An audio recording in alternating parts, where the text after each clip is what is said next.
I'm Gary Schotten, and today we're going to talk about it's a chess game. Most of the people around the world are familiar with the board game called chess, or some form of it, checkers, or where you move positions on a board.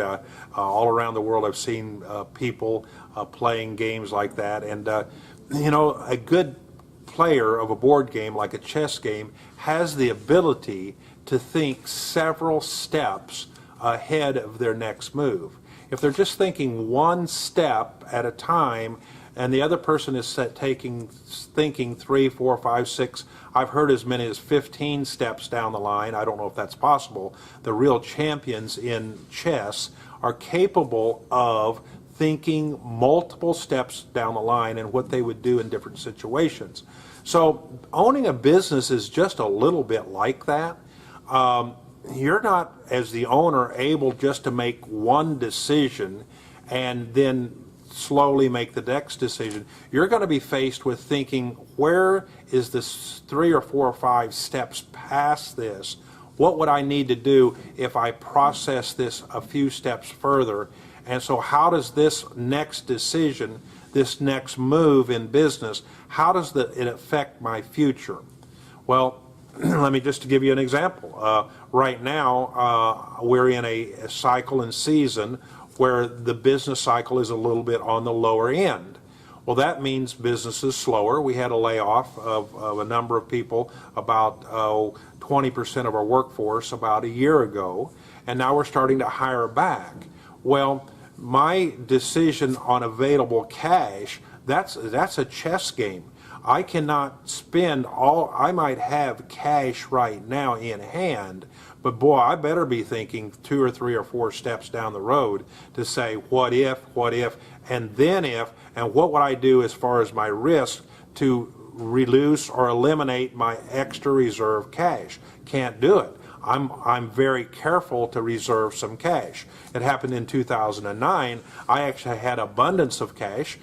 The business cycle was an all-time low, and I chose to go ahead and pay my customers, my vendors early, gain great credit with them, great respect because they were needing cash and I had the cash, and then I held on to all the extra cash. These are commitments I had to pay anyway. I didn't buy any new equipment. I cut every piece of expense that I possibly could cut, and I held on to my cash until I could see the bottom of the cycle, and when the cycle started coming back up, then I loosened my grip on the cash so that I always had some reserve.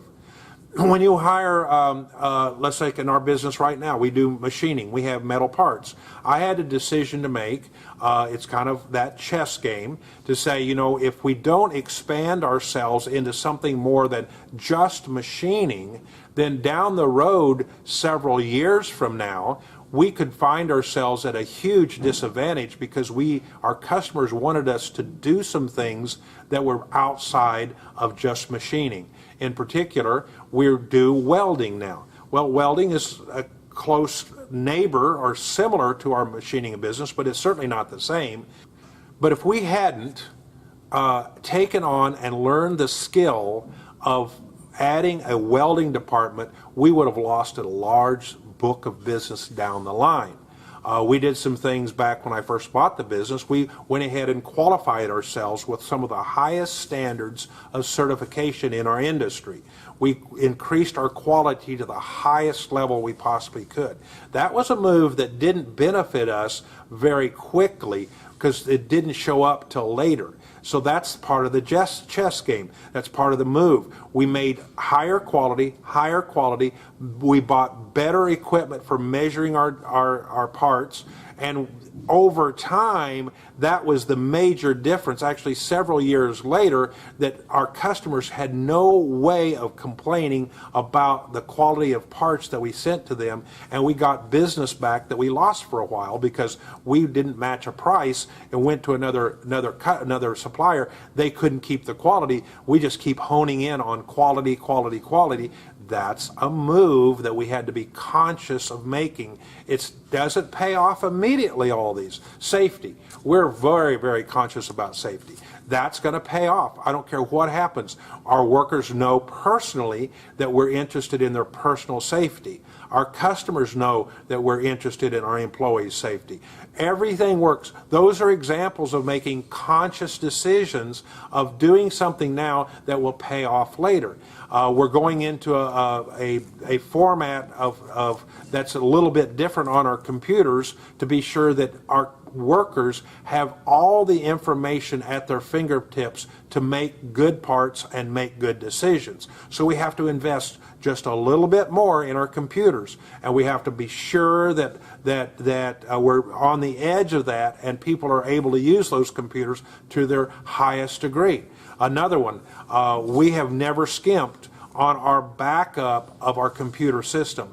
The worst thing that could happen to a company of our size and those bigger is to lose all of your data. And guess what? It can happen. So if we don't have a very failed safe server with an off-site backup system, and it's backed up in a very confident way, so if something does happen, because it probably will, then we're able to restore ourselves in record time. That's a move that we need to make that didn't have immediate payoff. It had a delayed benefit. We're playing a chess game. Who are we playing? We're not an enemy. We don't have an enemy. We're just playing against the economy, against life, maybe against our competitors. But we're always trying to be one step ahead, one move ahead of everybody else that we're working with, so that we're ahead of the game and we're making positive steps. Well, I hope this makes sense. I'm just excited that you're watching these, and I hope you yourself will think ahead before you make decisions and make good decisions. If you like these videos, please share them with others. That's the main way we share and get the word out. Thank you.